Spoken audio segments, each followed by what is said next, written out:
నమస్తే, welcome to our channel. పుష్కర కాలం పాటు ఆయన అక్రమాస్తుల కేసు ఓ కొలిక్కి కూడా రాలేదు, బయటనే తిరుగుతున్నారని చెప్పి జగన్మోహన్ రెడ్డిని ఉద్దేశించి చాలా మంది చెప్తూ ఉంటారు. మరి ఈ అక్రమాస్తుల కేసు మళ్ళీ మొదటికి వచ్చినట్టేనా? మరి సిబిఐ న్యాయాధికారి మారడంతో మరి ఈ కేసు మొదటికే వచ్చిందని చెప్తున్నారు. మరి ఏం జరగబోతుంది అంటే ఇప్పట్లో ఈ అక్రమాస్తుల కేసు ఓ కొలిక్కు వచ్చే అవకాశాలు లేవా? తెలుసుకునే ప్రయత్నం చేద్దాం. దీన్ని విశ్లేషించడానికి మనతో పాటుగా ఉన్నారు ప్రముఖ రాజకీయ విశ్లేషకులు అంకమరావు గారు. నమస్తే సార్. పుష్కర కాలం పాటు ఆయన బయటే ఉన్నారు. ఇటీవల సెప్టెంబర్ 23తోనే పుష్కర కాలం గడిచిందని చెప్పారు సార్. మరి ఆయనకు బెయిల్ వచ్చి ఇన్ని సంవత్సరాలు అవుతున్నా ఈ కేసు ఎటూ తేలనటువంటి పరిస్థితి. మరి ఇప్పుడు సిబిఐ న్యాయాధికారి మళ్ళీ మారడం ఏం జరగబోతుందంటారు? అంటే అసలు ఇప్పట్లో ఈ కేసు ఒక కొలిక్కి వచ్చే అవకాశాలే లేవంటారా? 12 సంవత్సరాల 2 నెలల 26 రోజులు అవుతుంది ఈ రోజుకి జగన్మోహన్ రెడ్డికి బెయిల్ వచ్చి. పలుమార్లు న్యాయస్థానం కొరడా జులుస్తుంది, గట్టిగా నిర్ణయాలు తీసుకుంటుంది, నువ్వు కోర్టుకు రావాలి, చాలాసార్లు చూసాం మనం. కానీ ఎప్పటికప్పుడు వెలుసుబడి దొరుకుతూ ఉంది. రెండోది ఏంటంటే ఇప్పటికీ 8 మంది మారారు అతని కేసుకు సంబంధించినంత వరకు. టి రఘురామ్ గారు మారి పట్టాభిరామారావు గారు ఈరోజు పదవి బాధ్యతలు తీసుకోబోతున్నారని చెప్పని మనకి అందుతున్నటువంటి సమాచారం. ఇలా ఇంకెంతమంది మారాలో, ఎన్ని చూడాలో. ప్రత్యేకంగా ముఖ్యంగా జగన్మోహన్ రెడ్డి కేసులకు సంబంధించి సిబిఐ న్యాయస్థానంలో జరుగుతున్నటువంటి విచారణకు సంబంధించి ఒక గ్రంథం రాయొచ్చు.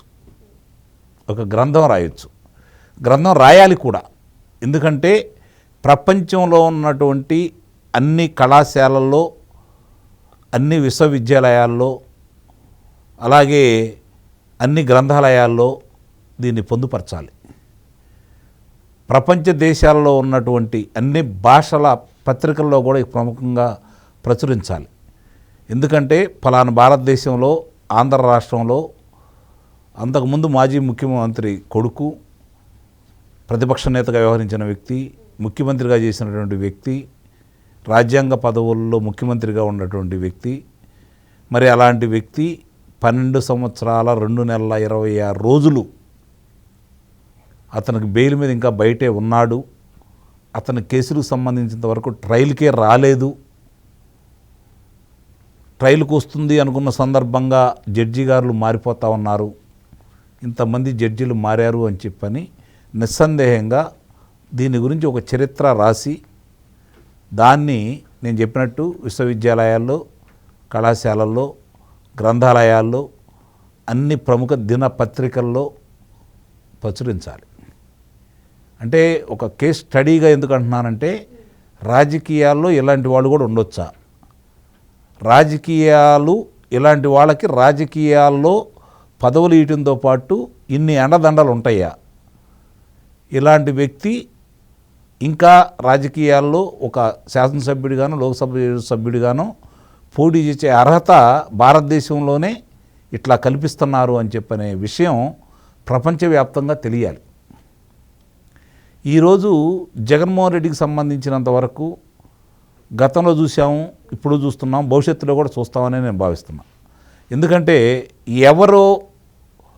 ఏ వ్యక్తి అండదండ లేకుండానో, అధికారంలో ఉన్న వాళ్ళ యొక్క ప్రోద్బలం లేకుండానో ఇట్లా జరగదు. ఇది మాత్రం గమనించుకోవాలి. నిస్సందేహంగా జగన్మోహన్ రెడ్డిని కాపాడుతుంది ఎవరు? ఇది ఛార్జ్ షీట్లు వాళ్ళు దాఖలు చేయడం, ఇప్పుడు జడ్జిలమో ఒకరి తర్వాత ఒకరు మారిపోవడం, దీనికి ఇంకా అంతం లేదంటారు. అదే చెబుతుంది. సో కొలిక్కి వచ్చే అవకాశం ఒక సామాన్యుడికైతే ఇటువంటి మీరు అన్నట్టుగా అండదండలు ఉన్నా కూడా ఇటువంటి జరగవు కదా, ఇంకా ఎప్పటికో కొలిక్కి వచ్చే అవకాశాలు ఉన్నాయి. అదేనమ్మా, భారతదేశంలో ఉన్నటువంటి రాజకీయాల్లోనూ న్యాయస్థానాల్లో జరుగుతున్నటువంటి రాజకీయాలు అయితే కళ్ళ ముందు కనపడతానే ఉన్నాయి. న్యాయస్థానాల్లో కూడా ఇలాంటి ఉదంతాలు బయటకు వస్తున్న తర్వాత ఎవరి మీద నమ్మకం పెట్టుకోవాలి, ఎవరిని నమ్మాలి, ఏ విధంగా ముందుకెళ్ళాలి? ఒకవేళ ఏదన్నా పోరాటం చేసేవారు, ఇప్పుడు పోయినసారి పోరాటం చేశారు, దించారు అతన్ని ప్రజలు.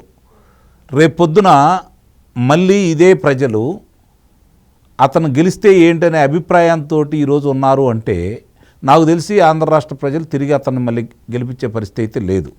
మరి ఏమి చూసుకొని న్యాయస్థానాల్లో కావచ్చు, లేకపోతే ఇట్లా అనేక సంబంధించినటువంటి విషయాలు కావచ్చు, అతనికి కేసులకు సంబంధించిన విషయాలు కావచ్చు, ఇంత జాప్యం జరుగుతూ ఇంత ఆలస్యం జరగడానికి గల కారణాలు ఏంటి?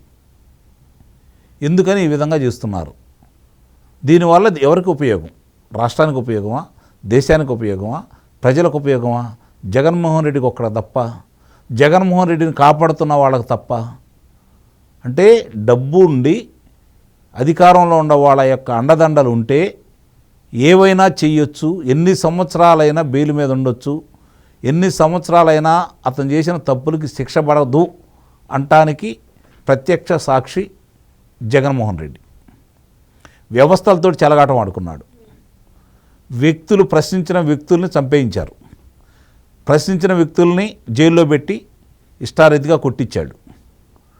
మరి అలాంటి వ్యక్తి అధికారంలో ఉన్నప్పుడు ఇంత విచ్చలవిడిగా చేస్తూ, అధికారంలో రాకముందు అధికారంలోకి వచ్చిన తర్వాత కూడా అతను ఇష్టారీతిగా మాట్లాడుతూ బెయిల్ కండిషన్లని వైలేట్ చేస్తూ అతను ప్రవర్తిస్తూ ఉంటే సిబిఐ వాళ్ళు ఏం చేస్తున్నారు? అతను అన్ని మాటలు మాట్లాడుతూ ఈ విధంగా చేస్తుంటే అది చాలు కదా, విదేశాలకు పోవాలంటే అనుమతులు ఇచ్చేస్తారు. ఒక కుటుంబంలో ఒక వ్యక్తికి నేర చరిత్ర ఉంటే ఐఏఎస్ కానీ ఐపీఎస్ కానీ దాంట్లో ప్రవేశం చేయడానికి అనర్హులు అని చెప్పని తీర్మానం చేస్తున్నటువంటి మన చట్టాలు ఇలాంటి వ్యక్తులు ఎమ్మెల్యేలుగా, ఎంపీలుగా ఎలా పోటీ చేయడానికి ప్రజాక్షేత్రంలో ఉంటున్నారో, ఒక పార్టీకి అధ్యక్షుడిగా ఎలా ఉంటున్నారు? దీని గురించి అంటే అధికారంలో ఉండవాళ్ళు ఎవరైనా సరే ఇలాంటి వాళ్ళని రక్షిస్తూ ఉంటే నీకు ప్రజాస్వామ్యం ఏ విధంగా ముందుకెళ్తూ ఉంటుంది? ప్రజల ఆస్తులను కొల్లగొట్టడమే వాళ్ళకి అర్హత? లక్షల కోట్ల రూపాయలు ప్రజాధనాన్ని కొల్లగొట్టిన వాళ్ళు, పప్పు బెల్లాల పక్క వాళ్ళకు వంచి లబ్ధి చేకూర్చున్న వాళ్ళకి ఇలానే పదవులు ఇచ్చుకుంటూ పోవాలా? ఇలానే జరుగుతూ ఉండాలా? ఈ నేర పరిశోధన సంస్థలు ఇలాంటి వాళ్ళనే వాళ్ళ మీద చర్యలు తీసుకోకుండా సంవత్సరాలు ఈ విధంగానే జరుపుతూ ఉంటారా? ఎటెళ్తుంది భారతదేశం? సార్, ఇటీవల కాలంలో సుప్రీంకోర్టు ఆదేశాలు ఇచ్చింది సార్. ముఖ్యమంత్రులైనా మంత్రులైనా ఎవరైనా వాళ్ళపైన అభియోగాలు వచ్చి 30 రోజులు వరుసగా కనుక జైల్లో ఉంటే వాళ్ళ పదవి రద్దు అవుతుంది అని చెప్పి, మరి ఈ ముఖ్యమంత్రులుగా పోటీ చేసే వాళ్ళకి, ఎమ్మెల్యేలుగా పోటీ చేసే వాళ్ళకి, ఎంపీలుగా పోటీ చేసే వాళ్ళపైన అభియోగాలు ఉంటే వాటిని ఒక కొలిక్కి ఒక 2 నెలల్లోనే తీసుకురండి అని ఆదేశాలు ఇస్తే కనుక ఈ ప్రజాప్రతినిధుల పరిస్థితి ఏమవుతుంది? ఎవరు ఆదేశాలు ఇస్తారు? ఎవరిస్తారు? మాటల వరకే పరిమితం కదా. ఆచరణలో ఎంతమంది పెడుతున్నారు? ఎన్ని పార్టీలు పెడుతున్నాయి? భయపెట్టడానికి మాట్లాడుతూ ఉంటారు, ఎదురు పార్టీలను భయపెట్టడానికి చేస్తూ ఉంటారు. దాన్ని అమలు చేసినప్పుడు నిస్సందేహంగా మీరు అన్నట్టు వాళ్ళు కనుక చిత్తశుద్ధితో కనుక అమలు చేస్తే దాన్ని అడ్డుకట్ట వేయచ్చు. కానీ ఈరోజు ఎంతమంది చేస్తున్నారు అట్లా? నిజంగా ఇవన్నీ చేస్తూ ఉంటే ప్రజాస్వామ్యం గురించి ప్రజలు ఆలోచించుకోవట్లేదు కదా. ఈ పార్టీ కాతే ఆ పార్టీ, ఆ పార్టీ కాకపోతే ఈ పార్టీ. హంతకుడన్న సంగతి తెలిసి ఇన్ని లక్షల కోట్ల రూపాయలు దోచుకున్నాడన్న సంగతి తెలిసిన వ్యక్తులకి హత్యలు చేసిన వాళ్ళు, ఇలాంటి నేరాలు చేసిన వాళ్ళని ఎమ్మెల్యేలుగా, ఎంపీలుగా ప్రజలు ఎందుకు గెలిపిస్తున్నారు? ముందు ప్రశ్నించుకోవాల్సింది ప్రజలు. నిస్సందేహంగా మారాలి. ప్రజలు మారితే అందరూ దారిలోకి వస్తారు. రాజకీయ నాయకులు దారిలోకి వస్తారు, అధికారులు దారిలోకి వస్తారు. అవసరాల కోసం ఈరోజు మన అవసరం గడవాలి అంటే లంచం ఇవ్వకుండా ఈరోజు ఎవరన్నా ప్రజలు పనిచేయించుకుంటున్నారా? ఇది నా హక్కు, రాజ్యాంగం నాకు కల్పించింది, మీరు నాకెందుకు చెయ్యరు అని చెప్పి నిలదీసే ప్రజలు ఎంతమంది ఉన్నారు ఈరోజు భారతదేశంలో? ఓటుకు డబ్బులు తీసుకోకుండా ఓట్లు వేసేవాళ్ళు ఎంతమంది ఉన్నారు చెప్పండి? వాళ్ళు డబ్బులు ఎక్కడి నుంచి తీసుకొచ్చిస్తున్నారు? వాళ్ళు మనకి 2,000 రూపాయలు నోటు, అంటే మన ఆంధ్ర రాష్ట్రంలో జరుగుతుంది, 2,000 రూపాయలు ఓటుకి వాళ్ళు నోట్లు ఇస్తున్నారు అంటే ఒక 40 కోట్లు 50 కోట్ల రూపాయలు ఖర్చు పెట్టుకుంటున్నారు అంటే ఎంత సంపాదించుకోవాలని రాజకీయాల్లోకి వస్తారు వాళ్ళు? వాళ్ళు ఏమన్నా పుడతానే జమీందారులా, రాజుల వారసులా, టాటా బిర్లాల వారసులా? మరి ఈ డబ్బులన్నీ ఎక్కడ ఖర్చు పెడుతున్నారు, ఎట్లా సంపాదిస్తున్నారు? ఇవన్నీ కళ్ళ ముందు కనపడతానే ఉన్నాయి కదా. ఛార్జీలకు కూడా లేని కొంతమంది, ఇంటి అద్దె కూడా కట్టడానికి ఇబ్బంది పడ్డామని చెప్పుకునే కొంతమంది శాసనసభ్యులుగా ఆంగల్లోనే 3-4 వాహనాలు మెయింటైన్ చేస్తున్నారే, ఎక్కడి నుంచి వస్తున్నాయి? ప్రజలకు తెలియదు అవన్నీ? నిస్సందేహంగా తెలుసు. వాళ్ళు మారనంత వరకు ఇలాంటి వాళ్ళదే రాజ్యం.